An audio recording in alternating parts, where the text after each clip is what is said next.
In today's video, I will introduce you to this very interesting software library called PyGMO. It is written in Python and it also interfaces with some very efficient C code, which is why it is essentially a Python wrapper for some C code. So, it is very fast, and I will talk to you about some of the algorithms implemented in Python in Python GMO or PyGMO, and some examples as to how you go about using this library.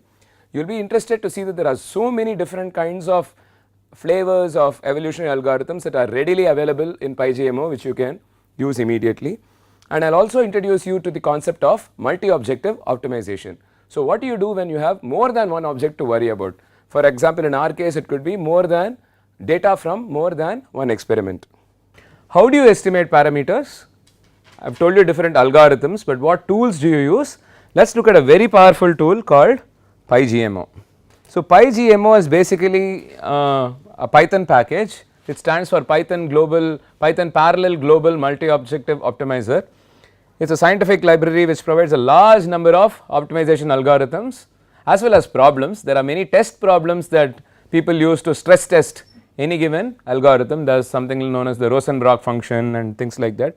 This builds on PyGMO, which was initially developed within the European Space Agency for design of interplanetary trajectories and spacecraft transfers and Mangalyaan stuff, right. So, it is a powerful parallelization abstract built around the general island model paradigm.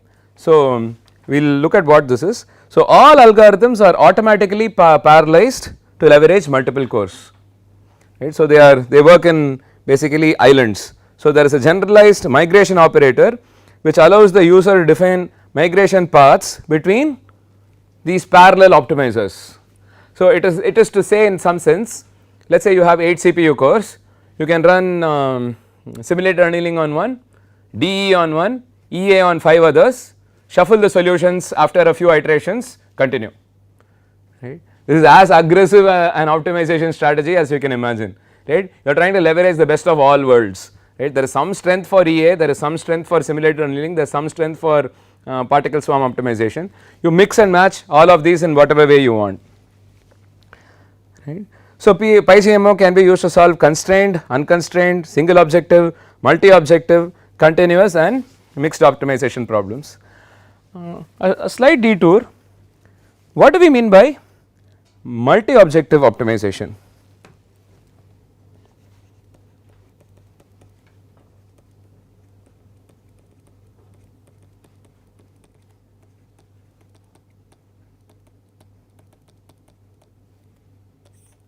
What is multi-objective optimization? When we have not just a single objective, we have meaning you have more than one cost function, right. So, you may have E1 of theta and you may have E2 of theta. There are two different cost functions. Maybe this comes from experiment 1, this comes from experiment 2, right, and you may want to jointly optimize them or separately optimize them. But the moment you have two objective functions, how do you say what is the best solution? Because if I have one objective function, I would say give me the theta that minimizes E1, E of theta. Now, the one that gives you low E1 may give you high E2 and vice versa. So, you will have to start worrying about it. So, typical way is to plot it.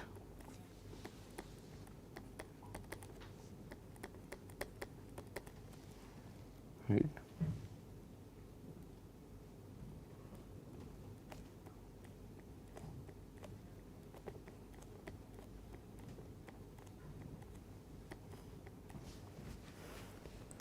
You may get something like this, and you may end up computing what is known as the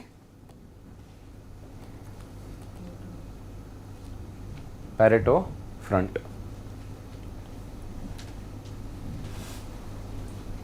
So, instead why can't we multiply E1 by some scalar and E2 You can add E1 and E2 if you want, right, and minimize it. So, that is a possibility, but usually these are two, you can multiply them, you can take some function of E1 and E2 obviously, but you may want to worry about you may want to jointly optimize the two, right. So here if at this point you know that you got a very good value for both E1 and E2, right. So if you go in this direction you will increase E2, if you go in this direction you will increase E1, but at this point you have seemingly very good E1 and E2 values.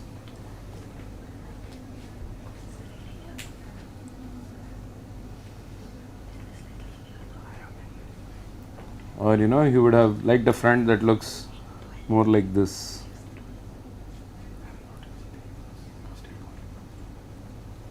You can have different kinds of fronts basically. So if you have a different front, the optimization might look harder, right. What if the points were all distributed like this, right, it becomes harder. So but you can basically, you may have to judge which is the more important experiment to satisfy, right, because they may have not come from the same labs. You may or this is an experiment that was reported in 2010 and this is an experiment which was reported in 2017, right. You may want to make sure that you stick more with this, maybe the methodologies are slightly different, more inaccuracies here, whatever, right, or more inaccuracies here, whatever, right. You may have to bring in subjectivity, right. You can't objectively say that just use some E1 plus E2 or things like that. So for a given parameter set we are finding the best cost function. No, for a given cost function we are trying to find the best parameter set, right. For a given cost function we try to find the best parameter set. So you can solve multi-objective, continuous, even mixed integer optimization problems. What are mixed integer problems? Some solutions are integers, right? They are numbers, right? You can't have 1.3, it is not continuous. So there is a lingo for PyGMO. There are individuals, champions, populations, migrations, topology, island, archipelagos, algorithms and problems, right. I think most of them are self-explanatory. I think you will clearly understand what individual is. Champion is the best of the individuals in a given round. Population, yes, of course. Migration is migration between different islands in an archipelago, right. So you set up multiple islands of optimizers and each island will have an algorithm which will run on a particular problem. You need to create a problem. This is basically object oriented programming stuff. So you need to define a problem class and so on and so forth. What are the algorithms? Nice assortment of algorithms. You have differential evolution, self-adaptive DE, DE with p-best crossover. This is something we found to be very useful when we studied a few bio models. Of course, particle swarm optimization and simple genetic algorithm and n+1 evolutionary algorithm or evolutionary strategy, so on and so forth, Monte Carlo search, CMA, covariance matrix adaptation, evolution strategy and so on. These are all popular algorithms and it also has a particular flavor of simulated annealing called Corana's simulated annealing algorithm. There are a bunch of algorithms that are available and it's as simple as this to do PyGMO. And of course, you need to be familiar with Python, but if you are familiar with Python, it basically says from PyGMO import everything and problem, this is a particular problem that is defined in PyGMO, this has to be replaced with your problem. You need to set up your parameter optimization problem here, right, and algo is algorithm dot differential evolution for 500 generations, create 20 islands, print island population champion function value. What is the function value of the champion in the population of all islands, right, and so this is basically the initial value, this is essentially saying print x naught. Now you evolve it for 10 generations or longer and you evolve it 10 times and then you print the champion across all those epochs. So, what can PyGMO do? It can scale easily to multiple CPUs, you can migrate solutions even between algorithms. As I said, you can have DE, PDE, MBX and just throw solutions from one to the other. So, you create an archipelago with a ring topology, meaning and each of these is seeded with an algorithm, right. So, there are I variants for differential evolution. So, you put variant 1 here, variant 2 here, variant 3 here, 4, 5, 6, evolve them for a while and then allow the algorithms to transfer their champions, transfer the information, continue to evolve. So, you can see that this is a really aggressive approach to parameter optimization, right, and you need to be this aggressive if you want to solve some really complicated complex optimization problems. So, how do we go about in the case of biological problems? You design a problem, there are base problems defined in PyGMO, so you build on that in classic object oriented fashion, you extend those definitions. The default is a minimization problem, maybe you can minimize the mean square error between data and fit parameters or use whatever objective function we have been talking about all along. Define a suitable algorithm with appropriate hyperparameters such as generations, number of individuals, etc., and then print the fitness and function the parameter value of the champion or even other members of the final population above a fitness value. So, anything that is more than less than 5% error, you can print those parameters and then you can study these parameter spaces, we will come to that in a moment, right, and it is super trivial to use multiple cores, right. This automatically evolves across 10 parallel cores, finished, no work at all, okay. And please check out the documentation here. There is the other tool called Lib Roadrunner, this helps you directly connect with SBML, right. So, all you have to do is import Roadrunner, roadrunner.roadrunner mymodel.xml, simulate, plot. So, this is where all your integration automatically happens. You want to connect this to PyGMO.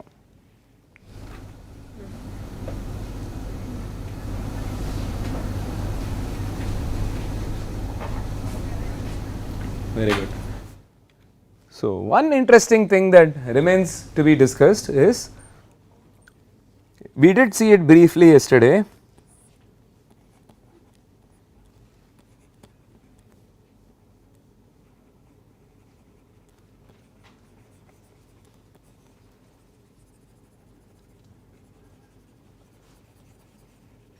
right.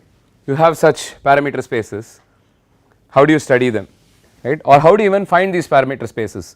So, you may want to